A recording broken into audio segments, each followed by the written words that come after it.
Welcome, everyone, to the Rams pregame show delivered by Little Ceasars, the official pizza of your Los Angeles Rams. I'm J.B. Long with my friends DeMarco Farr and Maurice Jones-Drew, fired up to be back at SoFi Stadium for 2 home games in 5 days. A rivalry contest, Thursday Night Football against the Niners right around the corner. But today it's the undefeated Indianapolis Colts. It is our crucial catch game. So to those of you who've been impacted by cancer, currently battling cancer, you're certainly in our thoughts today as we play Week 4 in the National Football League. What's going on, fellas? First of all, we're not going to be like scared by Little Ceasars walking up behind us, right? No mascots Okay, today. we're good. No, excited to be back, to be with you guys on the digital show. Can't wait. We're back in SoFi. Couldn't wait to get back on the field after what happened in Philadelphia. All you can do is play your next one, and this is the next one. I can't pick or think of a better opponent for the Rams to face than Indianapolis today. This is going to be a great game. I agree with you, DeMarco. When you lose a game the way the Rams did to Philadelphia, what I was excited about was hearing the players say they can't wait to get back out and learn from those mistakes and then show that they've learned and they've gotten better. Another tough challenge today, though, with a similar offense built similar to the Eagles, strong running game, quarterback that's playing efficient. How do you handle that? I'll take your cue at the running game. We'll get to Jonathan Taylor in just a second. But how about the two-headed attack and the best traction on the ground we saw all season in Philadelphia? Oh, fell in love with it. It was like love at first sight when you see two backs running the ball the way that Kyrie Williams and Blake Corum were doing. The fact that they can run outside zone, inside, they were breaking tackles. They had runs where they didn't get touched for 8 to 10 yards down the field. They dominated the line of scrimmage, I would say, the first 3 quarters of that game. Obviously, as the game got going on a little bit, the field goal blocks started to take away from that. But that running game, if you can run like that now, think what it'll look like in November and December when it's cold and guys are beat up. This might have been a game that some would have overlooked nationally, right, early in the season when the schedule was first made. Now it's a huge showdown, and it's also a battle of superstars. Taylor, the league's leading rusher. Puka Nacua, DeMarco leading the league in receiving. Puka is coming into his own. I think this whole Devontae Adams rubbing off on him has been great for him, but we've seen this coming over the years with Puka Nacua. He's been ready for a takeover, and I'm glad the rest of the country gets to see him as what we know him to be, one of the best receivers in the league. But when you talk about this offense, first of all, you have to talk about running the football like you said, setting up play action. But if you want to blitz like you know Indy is going to try to do today, great. Number 9, 17, and Puka Nacua and that running game, they know how to handle that stuff. So if you know it's coming and you can pick that blitz up, they're going to be in man coverage. You'll have a chance to make plays down the field. All right, so the inactives just came out. Bo Limmer on the offensive line will be inactive for the Rams. That means that Steve Avila will be a go. What does that mean to both run and pass?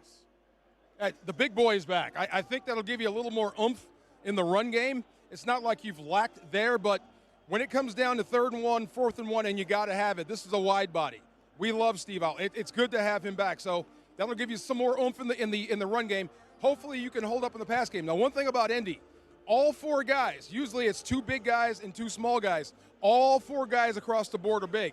So if this gets down to a phone booth battle, it's good to have your biggest guys back on the field. I'll say this, in critical situations, too, we saw last week, the Eagles won. 4th and 1s, field goal block, big bodies. It's hard to have big men, define big men on your roster. So when you get one back, not only does it help your offense, it helps your team, special teams. It just, again, critical moments, having guys that you practice with from OTAs as a starter, having them back is going to be huge. All right, let's get to the defense. And for a half and a series, the Rams were maybe the most dominant defense in the National Football League. It came unraveled a little bit there in the second half in Philadelphia, but they're still up there in terms of the league sack leaders, and their challenge today, a Colts offense that's only given up 2 sacks through 3 games. The only play from last week that got me on defense, A.J. Brown was A.J. Brown, we'll give you that, was the blown coverage with the tight end. You cannot have that. But outside of that, letter perfect, that's going to have to be today. You're going to have to earn the right to rush the passer. Same thing.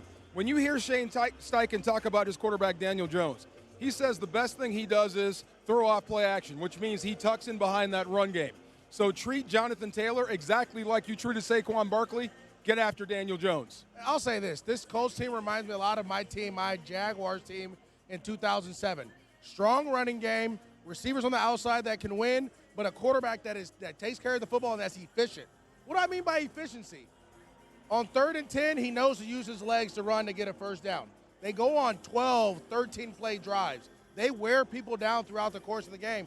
How do you stop that, though? You got to get them into long, and you got to get them into 3rd and longs and get him to just drop back and then go and get him. Let me throw two names at you on the Rams defense. I want to hear how they impact this matchup. The first would be Quentin Lake, who's been arguably the best defensive back on the field, not just for the Rams, but across the entire NFC. He's been sensational in a contract year. And then Nate Landman has played 3 games in Horns, and he's been a part of a takeaway in all 3 of them. So whether it's combating Tyler Warren or stopping the running game or containing the quarterback, how do those 2 defensive standouts impact Week 4 today? Well, I'll tell you this. In the running game, that's Nate Landman. He has to stop it. You and Jonathan Taylor have to go in that back room and tango. Do the waltz. Figure it out. But you have him. And then on the other side, this is what we call cat football. You got that cat. I got this cat. You're talking about Quentin Lake having to cover Ty Warren. That is your guy. Yeah. If he goes to the bathroom, you should be at the door waiting. Do you need this towel? You need some cologne. No tips needed, because I just want to make sure I get you back to where you got to go to. You have to be over him because, again, when Daniel Jones gets nervous, he looks right to Ty Warren in every critical situation. You got to make sure you put your best on their best. I don't know if Q-Lake can play any better. Really can. That's the one thing that was exemplary last week was the tackling all across the board, especially him. Nate Landman, I'm glad you brought up Warren. That's the only guy right there, if you circle, that could be a problem. Stopping the run is a team issue. You got to run to the football. Keeping everybody on the same page, a team issue. Covering that guy one-on-one, that could be the ball game. I mean, look, those drive starters from Daniel Jones to him are gouge plays. They get you going. They get you leaning. They get you worried. And then they run plays off that. So that will be the biggest matchup today. Those 2 guys against that tight end. Now, Daniel Jones is the first player in the Super Bowl era with 3 passing touchdowns, 3 rushing touchdowns, and no giveaways through the first 3 weeks of the season. It's a big reason why the Colts are the surprise 3-0 here in the entire NFL. The Rams do get a bit of scheduling luck, though, guys. And what I mean by that is the injury report tilts in their favor. Right guard for Indy, Matt Gonzalez, will not go today with a toe injury. Anytime you're down a guard against this Rams front, that usually spells doom. Alec Pierce, a receiver who led the league in yards per reception last year in the concussion protocol. So they're missing a field stretcher. And then last week you may have seen a pick 6 off Cam Ward in their win in Tennessee. That was Kenny Moore. He's got a knack for the ball. And so that puts their secondary rotation in a little bit of question mark area as they get set to face Devontae and Puka. Well, it's going to be interesting who they put in that nickel position. Is it going to be Hilton, who they signed this week? Who knows Lou Anarumo, who I saw walking around, has a confident smirk on his face. Like, I'm comfortable being in this situation. He has his guy back. So I'm not too much worried about the secondary. To me, if you're the Rams, you have to take advantage of both that guard, and you have to find a way to get Puka on Hilton as much as you can. That's a matchup you want to win. You know what I do like about Indy, though? You have to respect them. When's the last time you saw people wearing a guard's jersey? I respect that. I respect that big time. They know what's up. So when you said a guard being out, I hope it would be him. But it's not. He's a Hall of Famer. He's that guy, and he's absolutely nasty. This will be a matchup. So Braden Fisk, Kobe Turner, the guys in the middle, you got your hands full with him.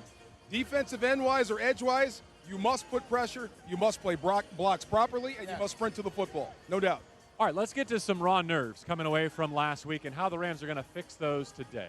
Let's start with finishing drives. The Rams moved the ball just fine. They've been dynamic offensively. The points haven't followed the production. What needs to change today? I think it was more execution last week than anything, and I think that's going to get better. The airmail slant that Stafford overthrew Devontae, that's a touchdown.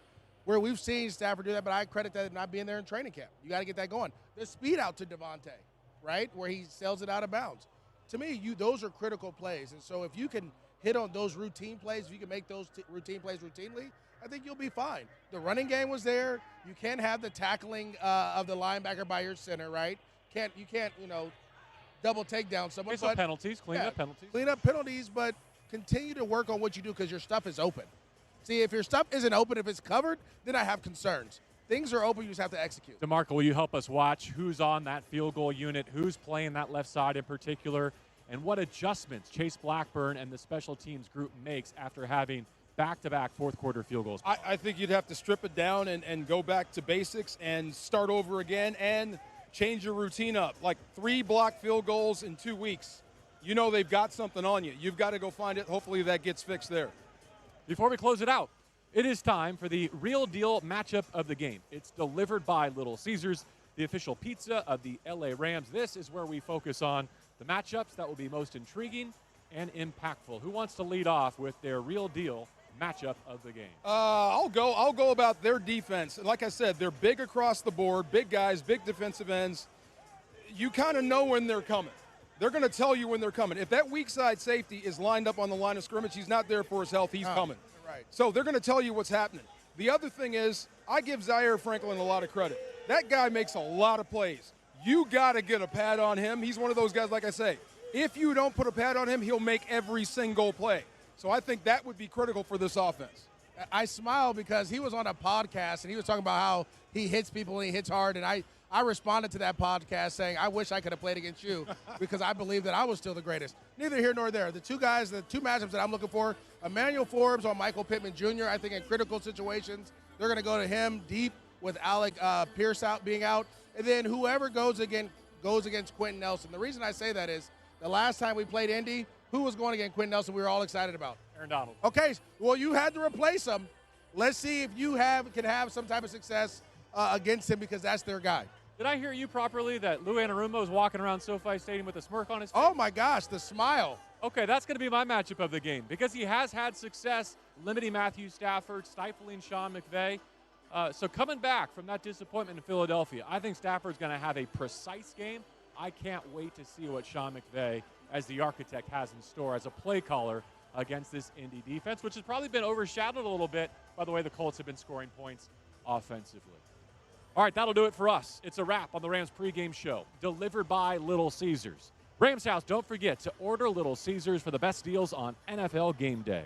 Click on the QR code at the bottom of the screen and enter code RAMS15. That's RAMS15 at checkout for 15% off your game day order of $15 or more. Terms and conditions may apply. Pizza Pizza. Kickoff 1:05 p.m. here in the Pacific time zone. It's on Fox. You can also catch the three of us on the radio call 710 ESPN. For the Marco Farr, from Maurice Jones-Drew, I'm J.B. Long. Here we come with a massive homestand before we turn our attention to the rivalry and to the NFC West. The 49ers will be here Thursday, but today the undefeated Indianapolis Colts. Enjoy the game, everyone.